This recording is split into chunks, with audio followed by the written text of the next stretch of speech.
এই দেশের মানুষরা তারা ইসরায়েলকে বেশি সাপোর্ট করে, যেমন দেখলাম, যেমন বুঝলাম।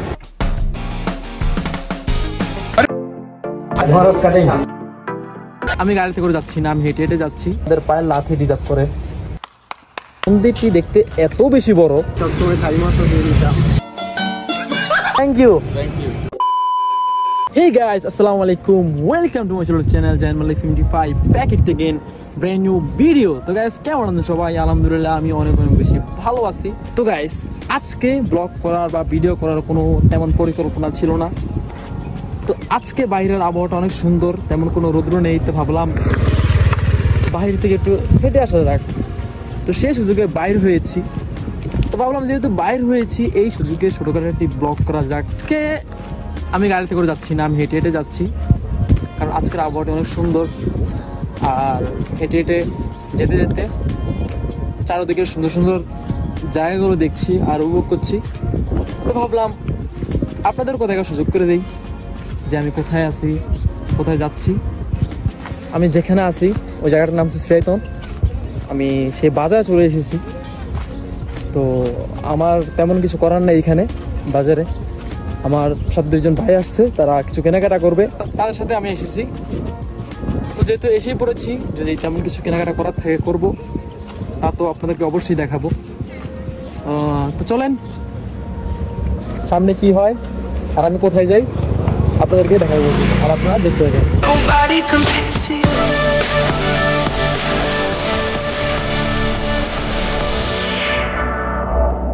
साले बाप को भेज, तेरे बस की बात नहीं। হাঁটতে আমি অবশেষে বাজারে চলে আসলাম।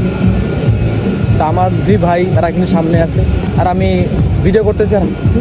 আমি যখনই বাজারে আসি তখনই আমি প্রথমে যে নিরাপত্তা নিশ্চিত করি, কারণ আমি একবার অ্যাক্সিডেন্ট হয়েছিলাম। আমি চাই না আবার অ্যাক্সিডেন্ট হই, আমার মতো অনেক ভয় আছে এখন। তো আমি চারদিকটা দেখে শুনে রাস্তা পার হচ্ছি, যেন আমার সাথে আবার এমন দুর্ঘটনা না ঘটে।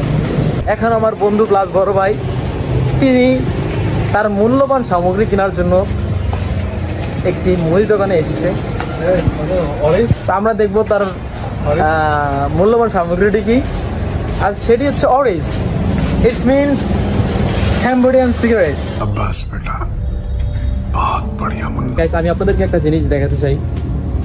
আমি এই দোকানে এসে সবচেয়ে নিকৃষ্টতম যে জিনিসটি দেখলাম, যে জঘন্যর মধ্যে একটি, আর সেটি হচ্ছে এই জিনিসটি কোকা কোলা। এগুলো সবসময় শুধু আমাদের পায়ের লাথি ডিজার্ভ করে। আর কিছু কেনাকাটা করার পরিকল্পনা আছে তোমার? হ্যাঁ, দেখি যা ভালো লাগে তাই কিনবো।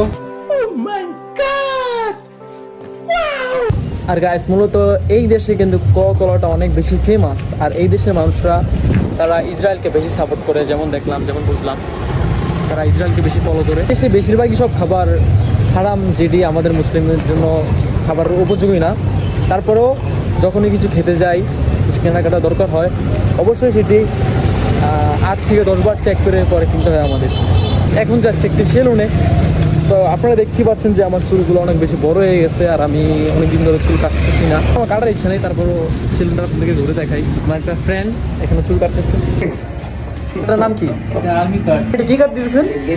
ভরত কাটিং।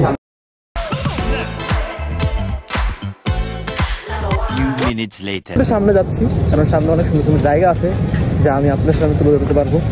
আর আমি এখন যে জায়গায় আছি, এই জায়গাটা মোটেও তেমন বেশি ভালো না। আর কেন ভালো না আমি সেটি আপনাদের সাথে শেয়ার করতে চাচ্ছি না, বিষয়টি অনেক গুরুতর এবং সিক্রেট। আমি হাঁটতে হাঁটতে তো অনেকটা দূর পর্যন্ত চলে আসলাম, আর আমার পিছনে এখন দেখতে পাচ্ছেন যে বৌদ্ধদের বিশাল বড় মন্দির। কিন্তু হাঁটতে হাঁটতে সামনে মন্দিরটি চোখে পড়লো, তো ভাবলাম মন্দিরের ভিতরে ঢোকা যাক আর চারদিকটা আপনাদেরকে দেখানো যাক। আমিও কখনো বৌদ্ধদের এত বড় মন্দির দেখিনি, চলেন যাওয়া যাক। গ্যাস, এই ক্যাম্বোডিয়াতে কিন্তু 95% বৌদ্ধ রয়েছে, আর 5% যারা আছে তারা হলো বিভিন্ন সাম্বলম্বী ধর্মের মানুষ। মন্দিরটি দেখতে এত বেশি বড় আর এত বড় জায়গা নিয়ে এটি গঠিত, যা আপনাদেরকে এখন ঘুরে দেখালে আপনারা বুঝতে পারবেন।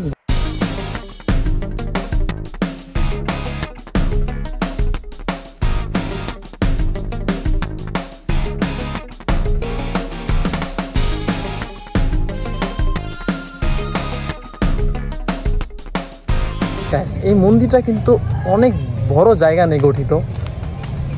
আর মনে হয় এই মন্দিরটি অনেক আগের পুরনো, আর এখানে দেখছেন নতুন করে আবার কি ওঠানো হচ্ছে। এখানে দেখতে পাচ্ছেন তাদের ধর্মের কিছু নিদর্শন আছে।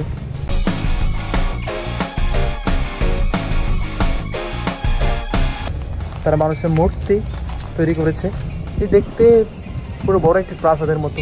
আমি কখনো এই বৌদ্ধদের এত বড় মন্দির দেখিনি। বং এই ছোট ভাইটা আমাকে কিছু বলতে যাচ্ছে, তা অথচ আমি তার কথা কিছু বুঝতে পারতেছি না। আমাকে কিছু জানাতে যাচ্ছে এটি সম্পর্কে, তো আমি তার কথা বুঝতে পারতেছি না, এই জন্য সরি। আমি তাকে কয়েকবার ট্রান্সলেট করে বোঝানোর চেষ্টা করেছি, কিন্তু সে তাদের দেশের ভাষা বুঝতে পারছে না, এই জন্য আমি তাকে বোঝাতে পারছি না। তো ব্রাদার বেতে আমলা চলো, লেটস গো। আমি এখানে যে ভিডিও করার পর থেকে সে আমার সাথে আছে।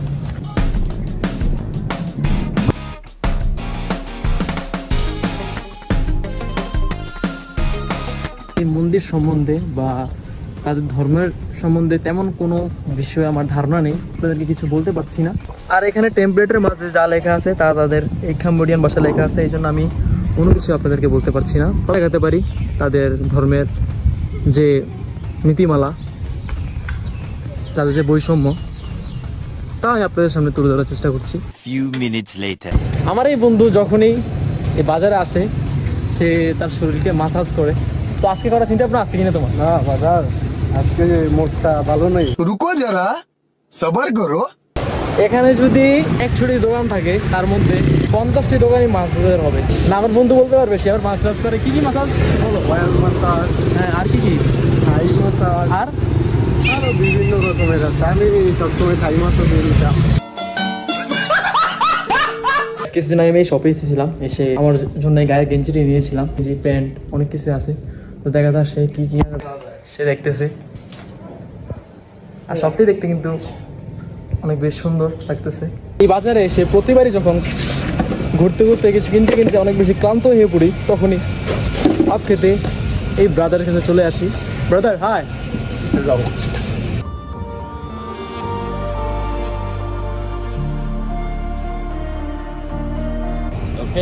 Thank you. আকুন, আকুন মিন্স ক্যাম্বোডিয়াতে বোঝায় ধন্যবাদ। ভাইরা আপনার কেমন সময় কাটলো? সময়টা অনেক ভালো কেটেছে। আমি এই গাড়িতে উঠতে বিশেষ করে অনেকটা ভয় পাই, আশপাশে পড়ে যাই।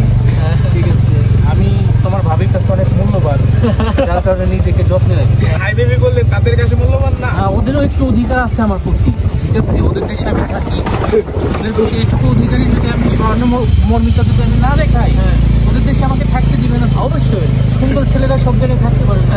Okay guys, অনেকটা পথ তো ঘুরলাম, অনেকটা পথ আপনাদেরকে ঘুরে দেখালাম। এখন শুধু ক্লান্ত লাগতেছে, আর এখন রুমে গিয়ে বিশ্রাম নেব। তো গাইস, ভিডিওটি ভালো লাগলে অবশ্যই লাইক কমেন্ট শেয়ার করবেন, আর চ্যানেলটি সাবস্ক্রাইব করতে বলবেন না। দেখা হবে নেক্সট ভিডিওতে। ততদিন পর্যন্ত সবাই ভালো থাকবেন, সুস্থ থাকবেন। টেক কেয়ার, বাই বাই, আল্লাহ হাফিজ।